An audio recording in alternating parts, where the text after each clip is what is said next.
What's going on, everybody?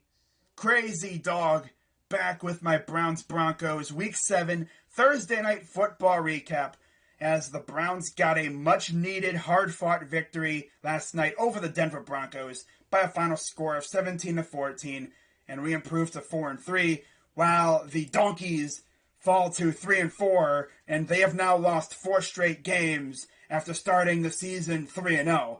And if you ask me, that had to be the most fraudulent 3-0 record ever, because the 3 teams that the Broncos beat were all winless at the time.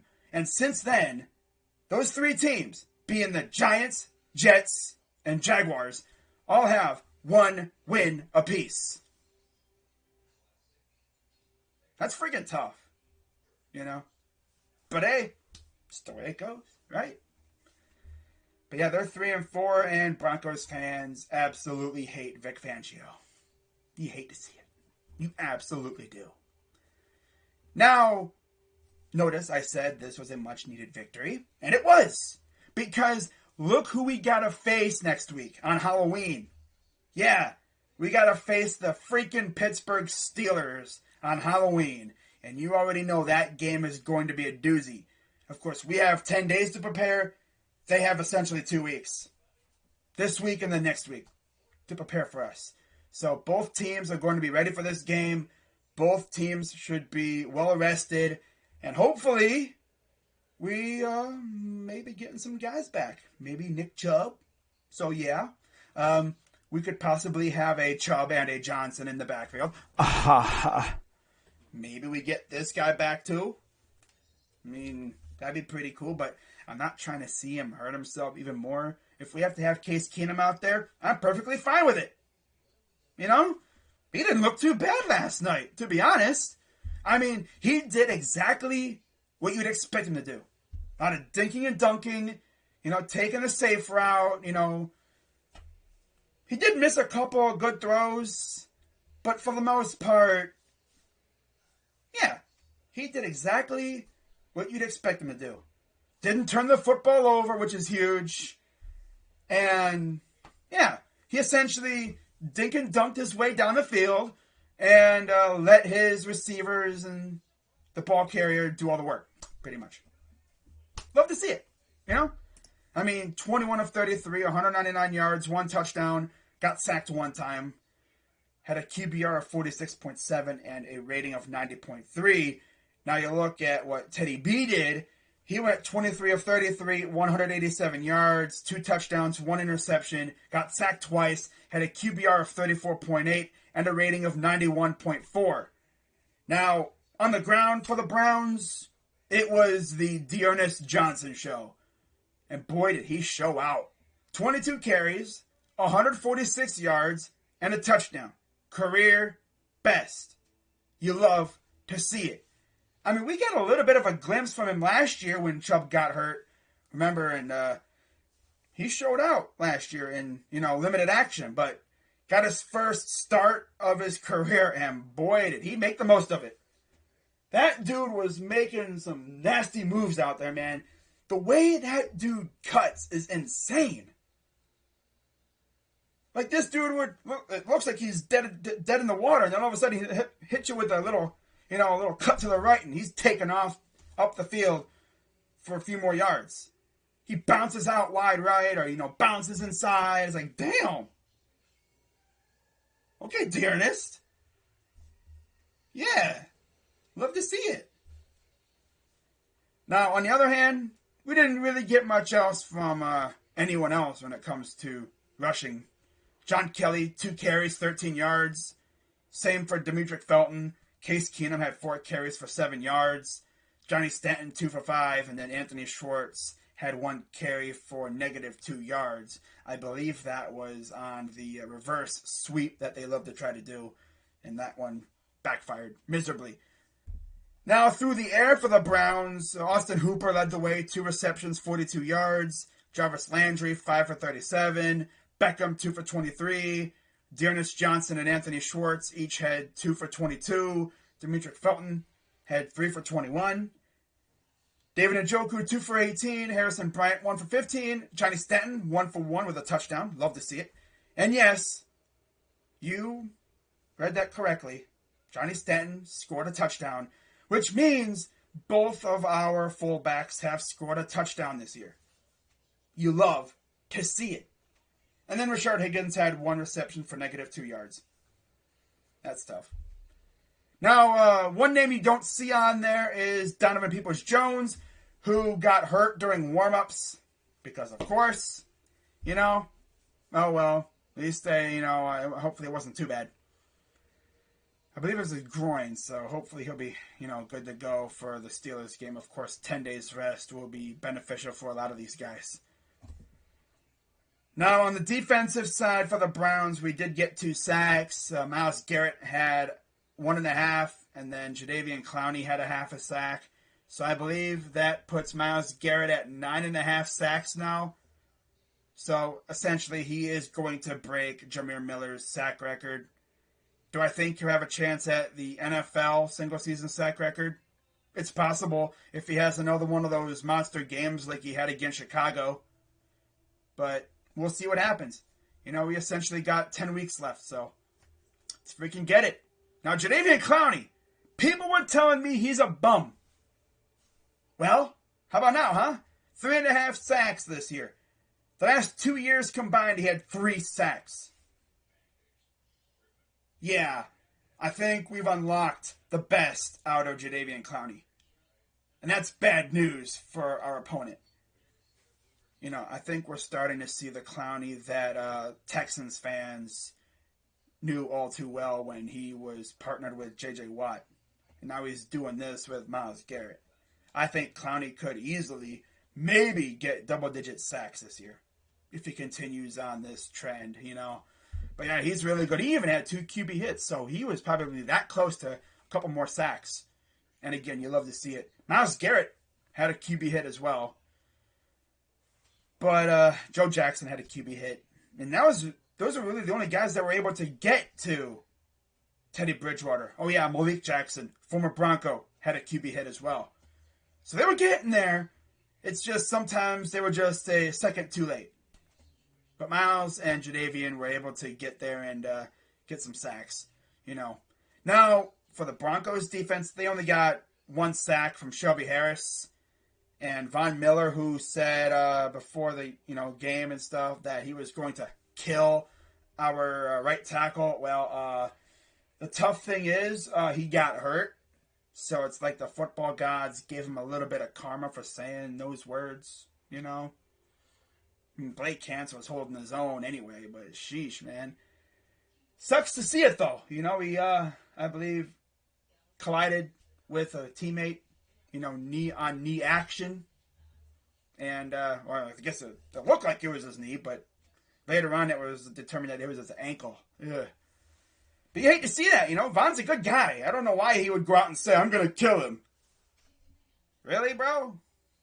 Now, obviously we knew he wasn't going to literally go out and murder him. He was going to abuse him pretty much. He was going to destroy him on the field. But, damn, Von Miller wound up with 2 total tackles. Yeesh. After saying all those words and stuff, 1 QB hit and 1 solo tackle.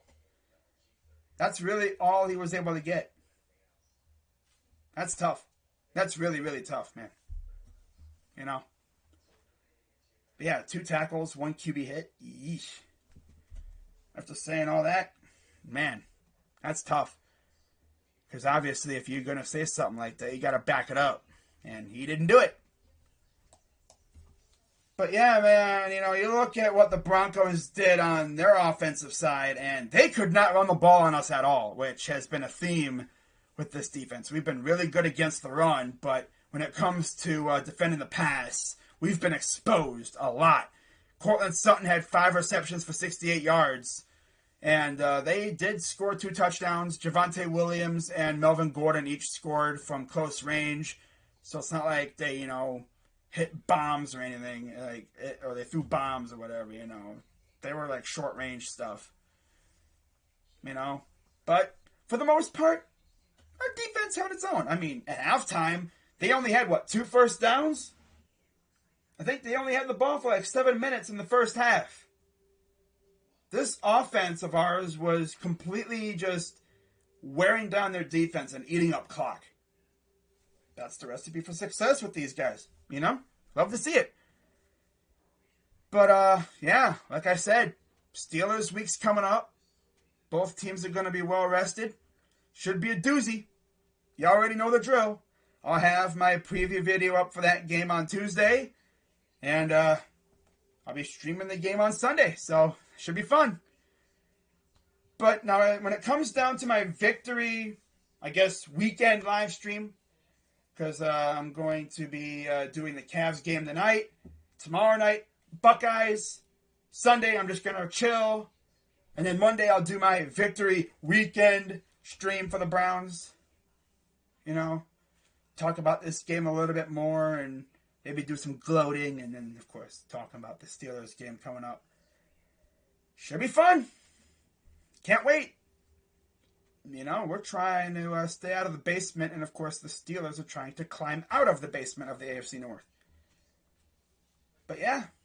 Can't freaking wait for that game, man. But hey, got a big dub this week. And, of course, this was the first of 5 very winnable games for the Cleveland Browns. And now we will be facing the Steelers on Halloween. And then after that, of course, we got the Bungles. On the road, by the way. And then we got the Patriots on the road. And then the Lions at home. And then, of course, we have the Ravens back-to-back, although we do have a bye week in between. While the Ravens will be playing the Steelers that week as well. So that should be fun. But, yeah, I mean, imagine if we go out these next 4 weeks and get dubs and then go into that first Ravens game on Sunday Night Football with a good old 8-3 record. That would be dope, not going to lie. That'd be amazing. Now, you know what else was amazing? That freaking intro last night. Hope you guys saw that intro video that I posted. That was freaking dope, man. When I heard that they were going to do a lights out intro, I was like, how's that going to work? And then after they introduced the mascot SJ and they introduced the Broncos, the lights went out and I was like, oh shit, you know, that was awesome. You know, they really did that really well. Kind of sucks that we don't have any more, you know, night games at home. We do have more night games. It's just they're on the road. You know, the first Ravens game on Sunday Night Football is on the road. And then we're on the road on Monday Night Football against the Steelers, second to last game of the year. But hey, at least I was able to go to the one Browns home primetime game, and of course it was a dub, and the intro was lit. So, unless we have like a game flexed, you know, but we'll see. We'll see. But that's going to wrap it up for this video, guys. Shout out to everybody. Shout out to the Dog Pound. Shout out to the Broncos fans out there. I know I didn't really hate too much on the Broncos, even though I despise that franchise. But yeah, you got Bronco Fanatic, you got Sev, any other Broncos fans out there, Bronc Nuts. I sat by a couple Broncos fans at the game last night. They were pretty dope, not gonna lie. You know, they were cool. They weren't, you know, talking a lot of trash. Although it was fun to, you know, see them go home with an L, you know. But yeah, they were pretty cool. Now, for those wondering why I didn't do this video last night, well, one, I was wore out, and I was just trying to get back to the hotel to get to bed, because, again, it was like past midnight after the game ended. By the time I got to the hotel, I was ready to just pass out. And two, I had no voice. So you might not have been able to even hear me with all the people cheering around me, you know? I mean, also, there was some colorful language being said as well, you know. People be chanting these crazy chants. You know, one chant was F John Elway, which I wholeheartedly agree with, you know. But, yeah, I'm not trying to have that chant going on in the background of my video, especially if, you know, maybe kids or people are watching, you know. But, yeah, it was lit. I got to sit in the Dog Pound. That was dope. And, by the way, in the Dog Pound, I sat for probably a combined maybe 15 total minutes. Around there, not even.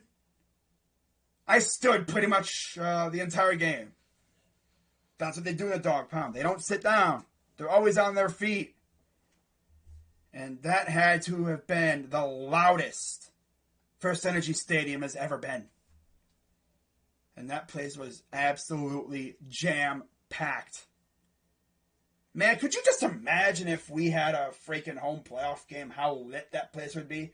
My God. That would be nuts. But with the way things are going with this team right now, man, we're really facing down adversity. Hopefully we can get healthy and then go on a nice little run here and, try to make it back to the playoffs. But we got a long way to go before we start talking about playoffs, Let's get through the Steelers first, all right, on Halloween. We'll see if Baker plays. Hopefully Chubb's back. Man, if Chubb comes back, that means we'll have a Chubb and a Johnson backfield. That's funny. But hopefully we get some guys back. Jack Conklin. Hopefully Odell's all right. I heard Jarvis is okay after hurting himself late in the game last night. But yeah, man, I'm just not trying to see any more injuries, man. This team is already beaten the hell and back, man, with injuries. I just need my guys to get healthy, man, because this team is very dangerous when healthy. But, I mean, at least we have a capable backup, But, yeah, that's going to wrap it up for this video, guys. Shout out to the Dog Pound. Shout out to everybody. I'm Crazy Dog 99. Let's go, Browns. And I'm out.